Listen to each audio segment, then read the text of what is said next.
right, everybody. Welcome back for another episode of the Sports Fellas Gambling Podcast. This week, we're going to break down how Week 7 went. We're going to guess. We're going to look ahead and guess some of the Week 8 lines and start to give some of our leans, feels, and how we'll be looking throughout the week into some of these games. Last week, how'd you do, Dave, in your 5 games? I actually did not too bad. I went a total of 3-2. I got the Eagles-Vikings under 39 right. Chiefs just squeaked by with that last-minute field goal. I got them at 5.5, and they ended up winning by 6. Got the Jets right. Lost my tease, which was the 49ers and Chargers. The 49ers just laid a stinker at home.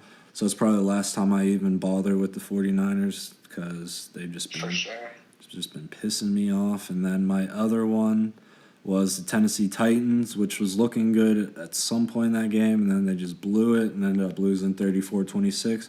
So I went 3-2, and then my other pick I made, my honorable mention, was a tease of the Steelers plus 13, and then also the under in that Seattle Seahawks Arizona Cardinals game, which was really a crazy game to watch. A lot of defense, which I love. It was 6-6 tie game. Both kickers missed the chip shot field goals at the end. When do you ever see that? So it was a really exciting game, no matter how many people are saying it's boring. But I was always bred on defense wins championships, so I love seeing me some defense. How'd you do? Yeah, that was a really exciting game, and that was one of the ones I took the under in that game, so that really helped me out. Right. I wasn't too worried, when it was 3-0 at halftime. I kind of thought this thing might just go under. I'm not sure, Yeah. But I took that one. We got I teased the Eagles and the Vikings under, got that one pretty much easily. There were like 5 turnovers in the first quarter of that game. That was another one where you kind of sit back and say, oh, got this one pretty easily. Right. The Jets, it took a while for the Jets to come alive, but man, Joe Flacco let them right back into that game. Yep. And then the other one that I got right was the San Diego Chargers pulled off the outright upset. I had them, getting almost a touchdown. So felt pretty good about most of those. But of course, my most confidence pick of the week was the Steelers, and they missed 2 field goals. They go for it on or Landry Jones throws an interception inside his own 20. They only lose by 11. I thought, I still kind of think I was on the right side. Just the breaks didn't go my way in that one. But you'll take a 4-1 weekend any week, right? Definitely, no doubt about it. Yeah, so let's move on to the Week 8 games, and we'll kind of go through, what the teams did in the past as we go through these games. So we'll start you off with Thursday Night Football. We've got the Jacksonville Jaguars at the Tennessee Titans, and the Jacksonville Jaguars, the question's starting to become, when do you move on from the number 3 overall pick when it's only his 3rd season in the NFL? Blake Bortles is arguably the worst quarterback in the NFL. I don't think it's beginning to become arguable. His mechanics are by far the worst. He makes terrible decisions. There was a time he got flagged for intentional grounding when the other team was offsides because he didn't know the situation of the game. These are basic problems that he has that it's not getting right. It didn't get right from year 2 to year 3, and there's no signs of it getting right now. The Tennessee Titans, we thought they finally got this thing right. They had an easy situation against the Colts coming off of a devastating loss. They let the Colts get up on them early. They have no idea how to play from behind. I know Marcus Mariota doesn't have any receivers. His offensive game plan holds him back completely, but at some point, the finger starts to get pointed at him. He makes a lot of bad decisions right now, too. He's a guy that, the sophomore slump's starting to ring true for him, so really, the feeling is bad for both of these teams. The Titans blew one, like you said. So I kind of went, I think the Titans on paper have a better roster. They just have a worse coach. I guess they don't have a worse coach than Jacksonville. So I went 3.5 because 3, Tennessee's definitely better than Jacksonville, but it's not going to be 4 or anything. Where'd you sit with that? Yeah, I'm with you there as well. I'll probably say 3.5 as well, 3.5 favorites, just because they are better than Jacksonville. And I've stopped watching Jacksonville. I can't stand watching them. Blake Bortles is not a good quarterback. At some point, they're just going to have to cut the strings with him. He hasn't made any significant improvements over the last 3 years. He still looks bad, can't read a blitz. Accuracy isn't that great, just terrible to watch. I hate watching Jacksonville play right now. And then Tennessee, Marcus Mariota had 2 good performances leading up to this one, But I guess, inconsistencies is just part of the game, and it just caught up with him, and he didn't play a great game. Their defense kind of let them down. They let Andrew Luck move up and down the field on them in the fourth quarter, which isn't good considering their defense. It's not great, but it's a good defense. It's a solid defense. But they just got picked apart. And so, yeah, I'm with you. I'm going to have to say Tennessee as 3.5-point favorites in this one. Yeah, it opened 3, and it's up to 3.5. And I mean, the big thing I noted watching the Jaguars this week is that team is starting to get really frustrated. I'm not saying it's with Bortles or with the head coach, but I mean, those are the two key factors. You're seeing Allen Robinson, pounding his fists on the ground. Malik Jackson ended up getting kicked out of the game. Jalen Ramsey was in a fight. At the end of the game, I think, the entire defense was, pushing and shoving with the Raiders. This just doesn't look like a team with any confidence right now, with no swagger. I think they're questioning their head coach's decisions a lot, so it'd be really hard to sell me on the Jaguars on a short week, even playing Tennessee. Right, yeah. So I'm definitely leaning Tennessee for this one. All right, well, let's move on to Sunday, and we got another London game. How about that? Back-to-back London weeks. So I guess it's Washington at Cincinnati, but it's technically, Cincinnati loses a home game over for this thing. Washington last week, not an inspired performance against a really bad Detroit Lions defense. The offense came alive a little bit late, but I mean, this team still can't run the ball. Matt Jones ran for like 200 yards last week against Philadelphia. Most of that came on one carry for 85 yards. So, I mean, that skewed the stats. This team still can't run the ball. One thing Cincinnati showed last week, I know it is against the Browns, and everybody looks good against the Browns, but they did run the ball. Jeremy Hill had like 9 carries for over 130 yards, and Giovanni Bernard had 80 yards on the ground as well. The big thing I noted was they were running to the right side, which we've noted all season that their right tackle is a huge problem. They were running to that side. They were getting his confidence up against a weak Browns team. So I kind of like that at least, you're getting his confidence up a bit. If it was in Cincinnati, I think they would be at least 4-point favorites. But given that it's in London, I think it'll be somewhere closer to 3. I'm saying 3.5 because I still just don't believe in Kirk Cousins at all. So I'm going 3.5. Where do you stand? Yeah, Redskins, I feel like they've just been getting by all year long. They really haven't had a dominating performance in which they just whitewashed a team. I mean, they struggled with the Browns. I mean, they got the win against Philadelphia. That was a big win. They snuck by the Ravens, which isn't a good team right now. Then the Bengals, I mean, that's a big confidence booster to go back home after 2 road losses and then beat on the division rival Browns. So that was a big momentum building win for them. Now going to London, as far as the line, I'd say Bengals maybe 3.5 favorites at home. So maybe this game's a little bit less than a field goal. So I'd probably lean towards Bengals minus 2-point favorites over Washington. It is minus 3 right now, but it's pretty much it's really close to minus 2.5. You could probably find a minus 2.5 if you like the Bengals in this one. I mean, I've been staying away from these London games. If anything, you kind of want to look to the under. It's sitting at 46, which I wouldn't mind going under 46 to be honest. But I'll probably stay away just because of the London nature. Seems to bring out wacky performances. Okay, well you're under. I'm probably over for this one. Both offenses can score touchdowns. Andy Dalton can drive the field.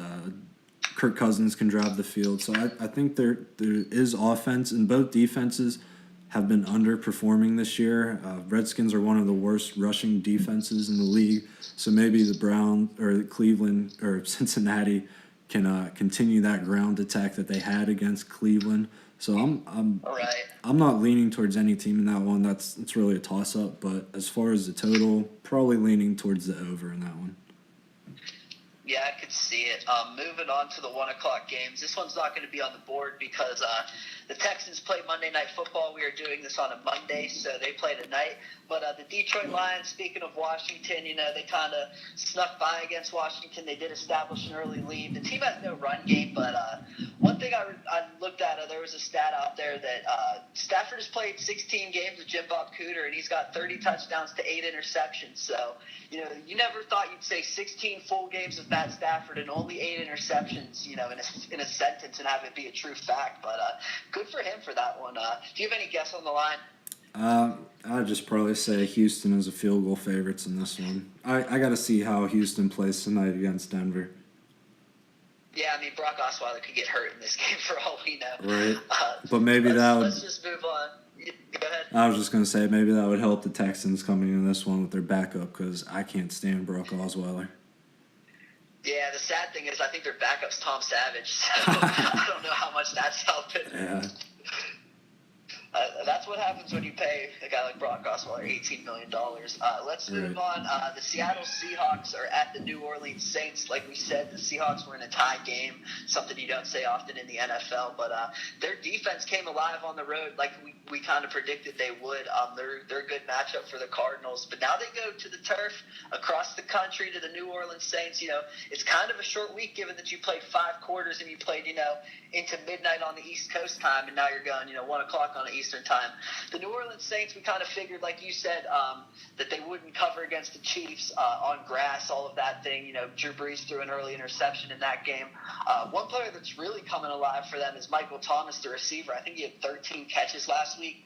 So Richard Sherman's been tested a lot this season, and he's given up more catches than I think I've seen, at least in the past 3 seasons. So I kind of think they will line Sherman up against Michael Thomas a lot because, Brandon Cooks against a guy like Jeremy Lane or Deshaun Sheed, they're shiftier corners, whereas Michael Thomas is like 6'3", whereas Sherman each other.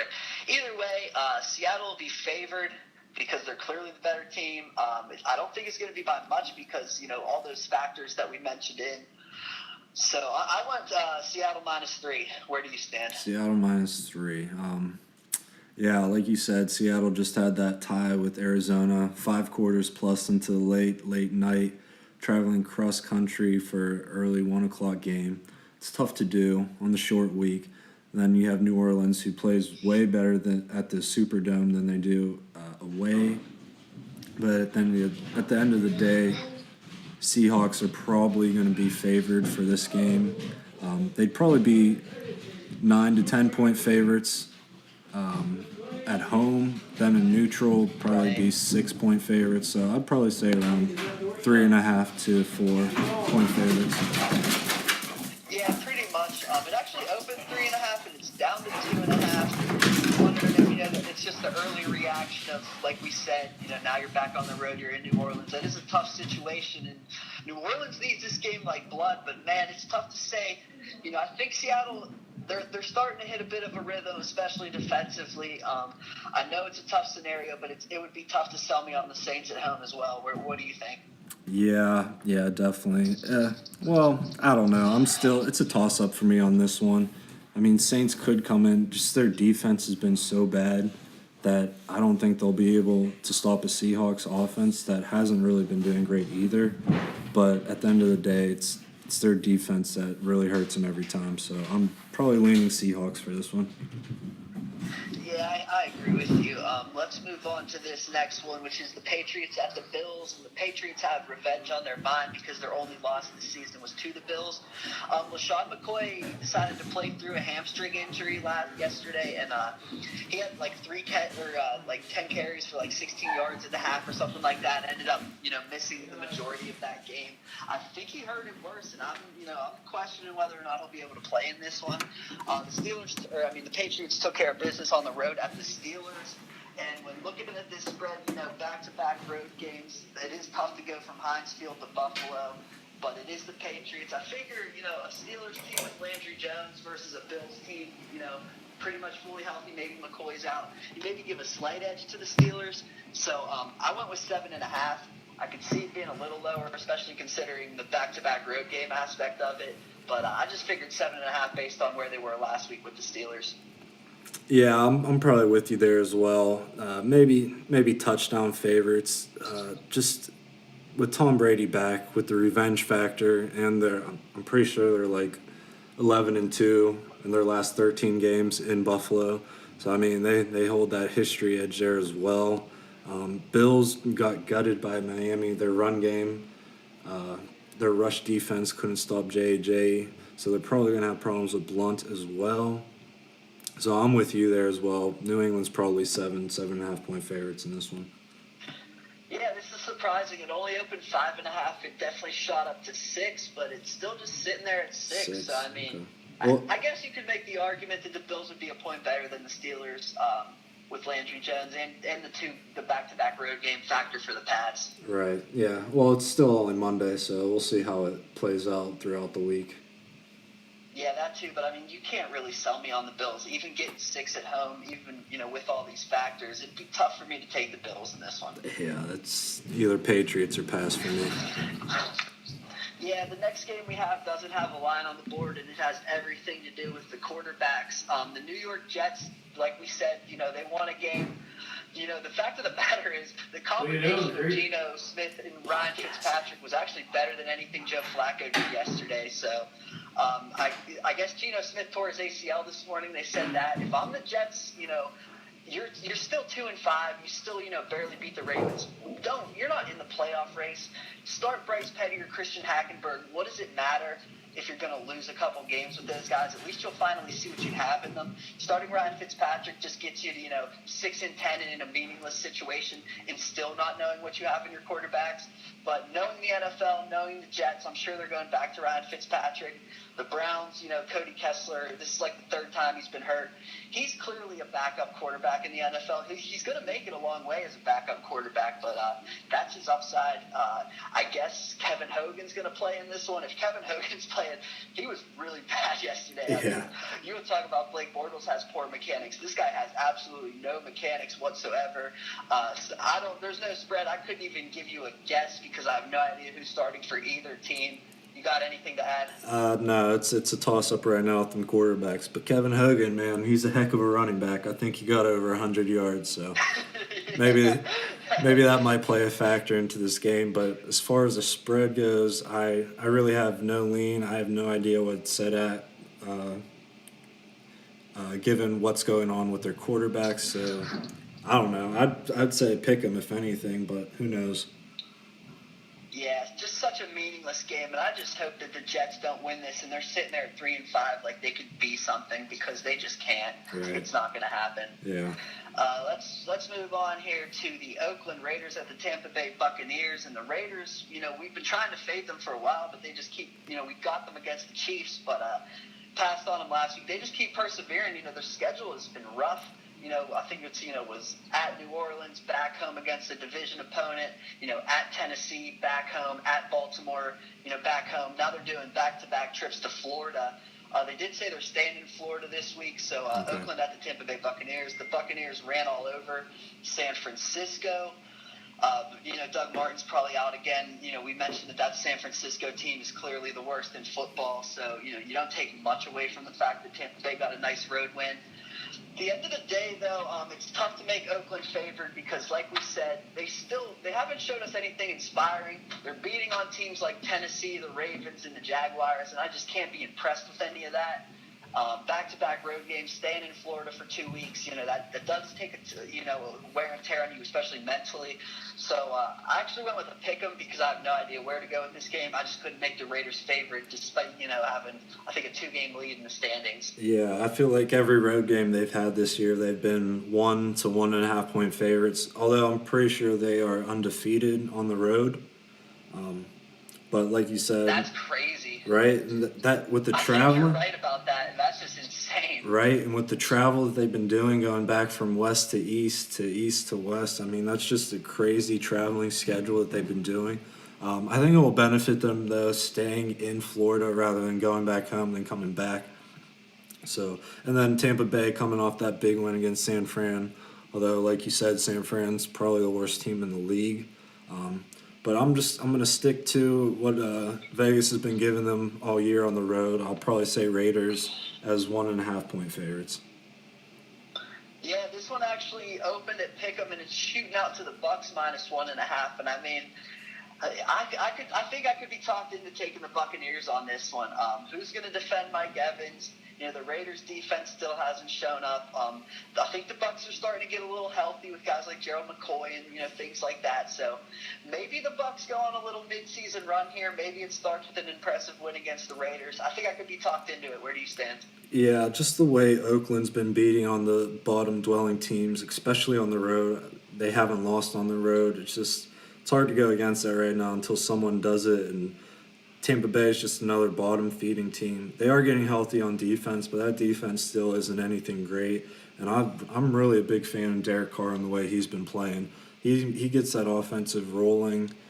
He's got a Brett Favre, Aaron Rodgers type arm. He slings it around. He's got good wide receivers, a decent running game. So I'm going to be backing the Raiders probably, but I need to think about that one a little bit more. Interesting. That could be something later in the week where me and you are going head to head, because I actually do kind of feel differently about that. Okay, good. But let's move on to the next one here. We got the Kansas City Chiefs at the Oakland the Oakland Raiders are on my mind. The Kansas City Chiefs at the Colts. Both teams coming off a win. The Chiefs last week, took care of business against New Orleans at home. The big news is Jamal Charles and his injury. He played, I think, 2 snaps yesterday. Spencer Ware still looked really good. So I think it's definitely a setback because you're going to play Charles more if he's healthy. But they don't seem to be worried about it. And Tyreek Hill, every week I mention him, every week he gets more involved in the offense. Chris Conley continues to get involved into that offense. It's starting to become actually a decent offense there in Kansas City, and they get a great medicine where they get to go to a dome, and they get to take on a Colts team that seems to give up points to everybody. They had, I think it was like a 20-6 lead on the Titans, and the next thing you blink your eye and the game's tied. That's the type of defense that this team has, and it's going to be good for the Chiefs. As far as the spread, the Chiefs are clearly the better team. They're starting to get healthy. I think Justin Houston's going to practice again this week. He might be back. The Colts, it's just Andrew Luck and a bunch of guys, and Andrew Luck, he gave them 3 wins already this season. So it's tough to say the Colts would be favored at home, but it's tough to give the Chiefs a full field goal on the road. So I kind of went with 1.5 to the Chiefs. Wasn't too sure about it. Where do you stand? Yeah, I'm probably in that range. I'd say maybe Chiefs 2-point favorites in this one. They match up well against the Colts. They'll be able to ground and pound against the front seven and the Colts that just a bunch of no names really. And then Chiefs secondary can really match up well against the Colts passing attack. So if they shut that down, then they'll be forced into running gore. I mean, that's going to work in the Chiefs' favor. And just the tempo and style of game that Chiefs have been playing, they run the ball, control the clock, keep the ball out of offensive hands. Probably going to be leaning Chiefs in this game. I like the way they've been playing. Colts rely way too much on luck, and sometimes that doesn't help, especially against a good secondary that the Chiefs have. So I'm in that range of 1.5 to 2-point favorites for this one. Interesting. It opened 3 for the Chiefs. It's down to 2.5. So I'm not sure which way people are leaning. If you'll see that 3 again or not. I'll have to sit around and think about it. The over-under is 50, though, so that's something to look forward to. Like you said, the Chiefs do still control the clock and run the football a lot, so That could be an under, but I'm not too sure yet. I'm not leaning anywhere on this one yet. Yeah, that under could be a play as well, just the way they control the clock, but I need to think about that one more. Yeah, we'll move on to the next game, which is the Arizona Cardinals at the Carolina Panthers. Had a lot of luster before the season. Now both teams seem to be pretty much the biggest 2 disappointments as far as teams we thought to be Super Bowl contenders. The Cardinals coming off their tie, Panthers coming off a bye, which is a really timely bye for this team. You talk about Cam Newton's getting back into the swing of things. You talk about Jonathan Stewart's getting back into the swing of things. Maybe they could get healthy up front on their defensive line. The big difference, the secondary is getting crushed without Josh Norman, but the big difference is the pass rush isn't there. And Seattle showed that they could get after Carson Palmer and the Cardinals, so they're going to have to do the same thing. The Cardinals also have this thing circled because the NFC Championship last year was in this stadium. It was the same exact situation, and the Panthers ran it all over them. They put up all kinds of points on them. I feel like at this point, if you had to say who has the better roster, it would probably be the Arizona Cardinals. They're coming off of a really sour taste in their mouth, and they're coming into a game that they really want to win. So I think that at the end of the day, this thing has to be less than Carolina by 3. I ended up saying pick 'em because I need to see more out of Carolina before I can give them even respect against a 3-3-1 team on the road. I just think Arizona still looks pretty good, so I went pick them. Yeah, I'm probably in that vicinity with you as well. Maybe Panthers is 1 point favorites just because they're at home. Cardinals coming off that tough loss to Seattle in extra time. So I mean, it's gonna take a toll on Cardinals. You gotta travel from West Coast to East Coast. And then Panthers coming off a bye, it gives this team to regroup, refocus, take a look at what they're doing wrong, take a look at what they're doing right. So maybe fix on what they aren't doing right, like that pass rush, which hasn't been there all season. Definitely going to need better production out of Kwan Short on that defensive line. But if they can get it together, probably be leaning Carolina in this game just because I like Cam Newton at home. But Cardinals, they're not just going to sit back and take it either because they, like you said, they have that salty taste in their mouth because they should have beat Seattle. But as far as the spread goes, I'd either say Pick'em or Carolina at the very most 1 point favorites.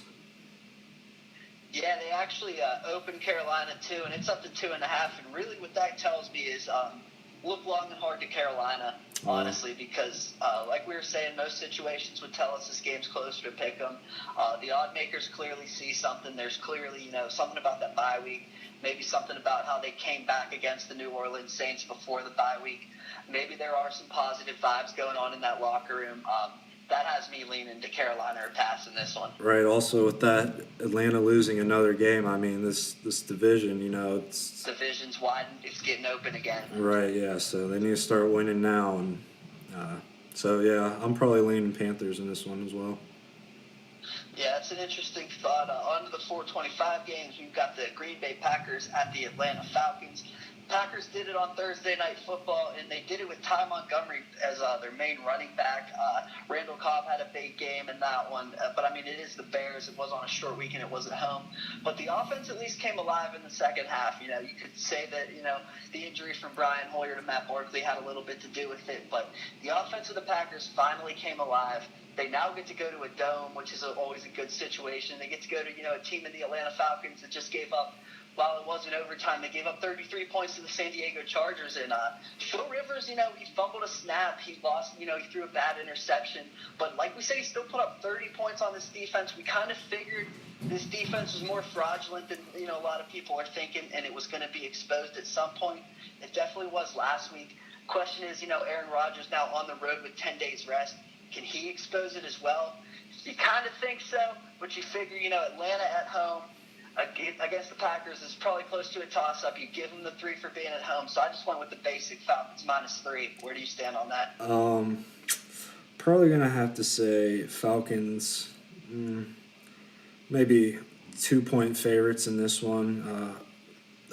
They played all right. Their offense looked good again. Their offensive line looked good again. Tevin Coleman got hurt, though, so I'm not really sure on his status. But, I feel like he's the cog, the key piece on that offense that makes him tick. So being without him kind of hurts. Then on Packers, I like the way that they're using Ty Montgomery on Thursday night. He's a good he's an all right running back, but the way they were utilizing him, getting him out on flat routes and swing routes, getting him involved in the passing game, it helped the offense move.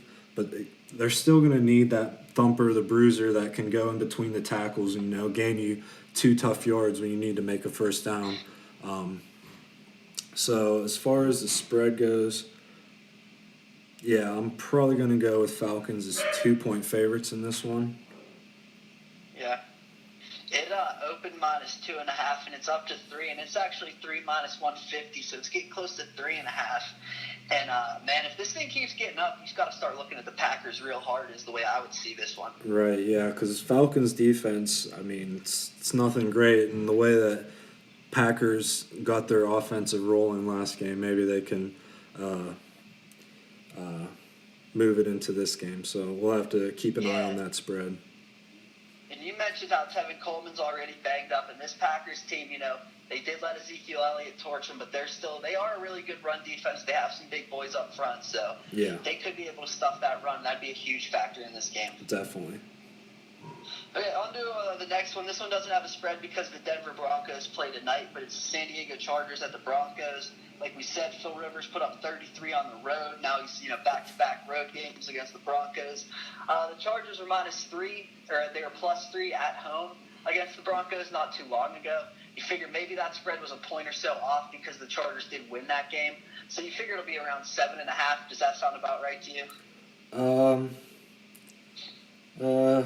I don't know. Maybe the way that the Chargers handled Broncos at their place, kind of leaning to less than a touchdown. I mean, it's still going to be maybe 6.5 points, but I'm not going to give them the full touchdown just because of the way Phillip Rivers has been playing right now. I love watching the guy play. I wouldn't say underrated quarterback, but maybe under-respected type of quarterback because he can go on the road and beat any team just like he did against the Atlanta Falcons.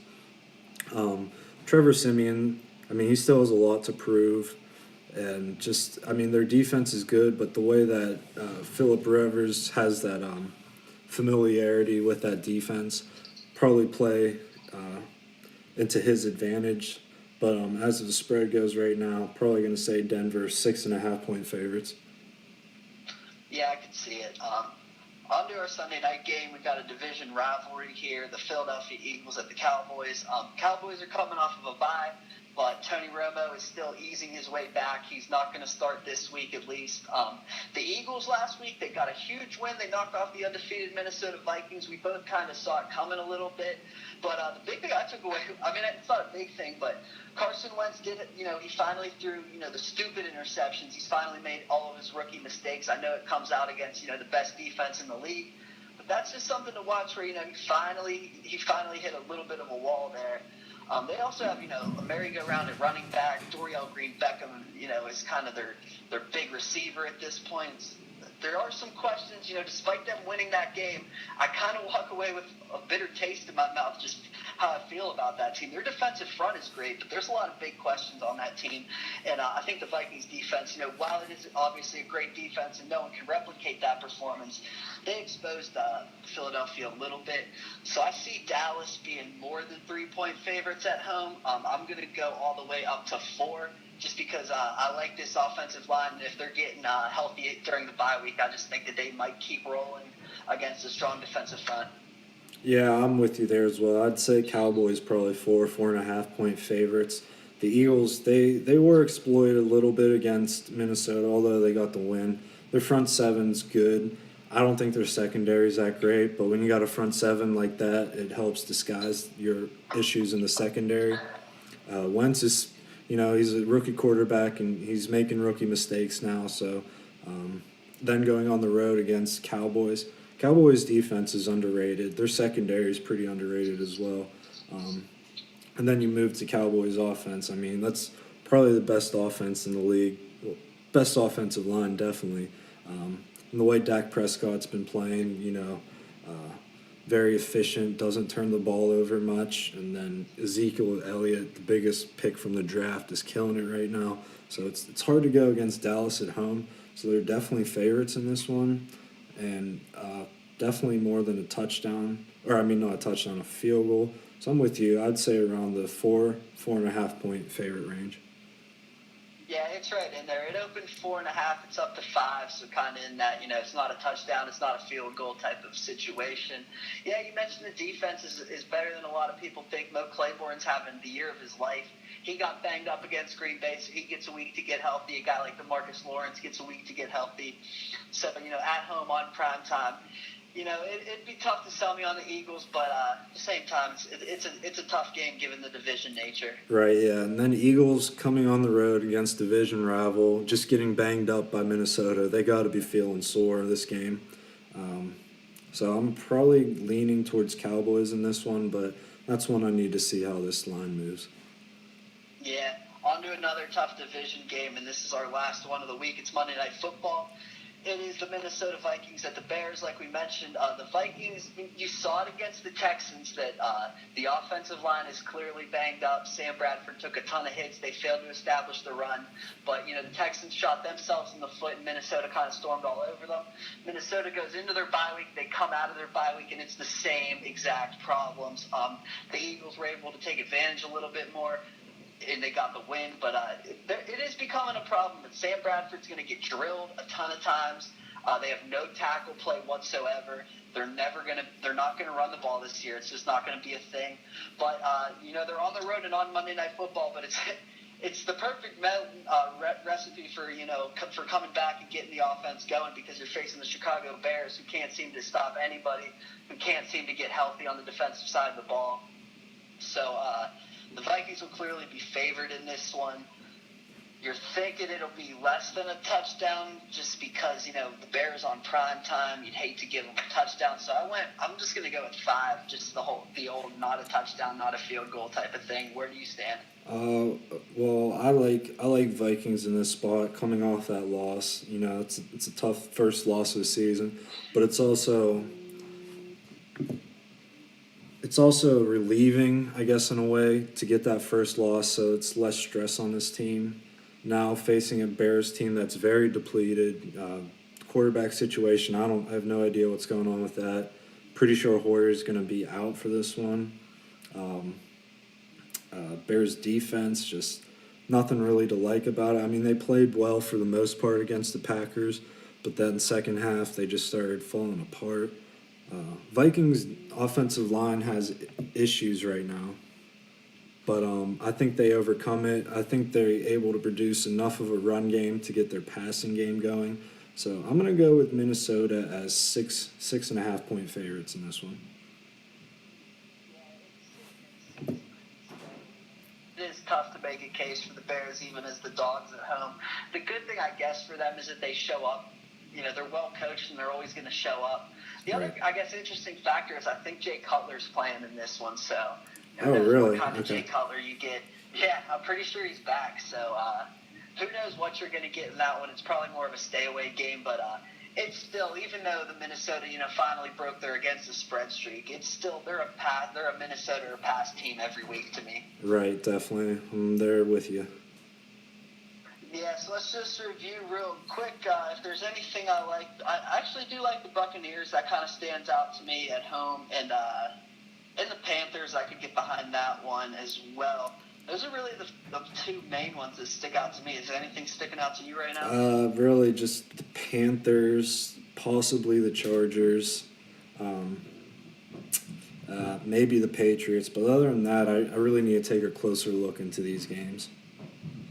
Yeah, there's just a ton of injuries right now, a bunch of statuses up in the air that it's getting to that point where, you really have to wait until Saturday or, Friday injury reports to make your full decisions on some of these teams. So, right. So definitely going to have to tune into us when we get back at it. Our next podcast will give you the 5 winners of the week. Hopefully it goes as successfully as this week. I think we combined to go 7-3 in our 10 plays. So that's something, to build off of towards next week.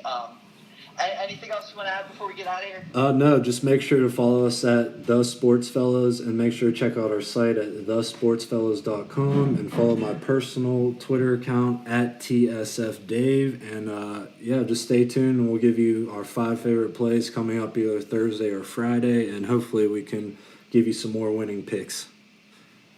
Yeah, and if you guys like the NBA, we have 2 NBA podcasts up now. We have the Eastern Conference over-under win totals, Western Conference over-under win totals. So, basically your ginormous season preview, tons of content right now. So check it all out. It's all good stuff. We'll be back soon. You guys have a great weekend, everybody. See you guys later.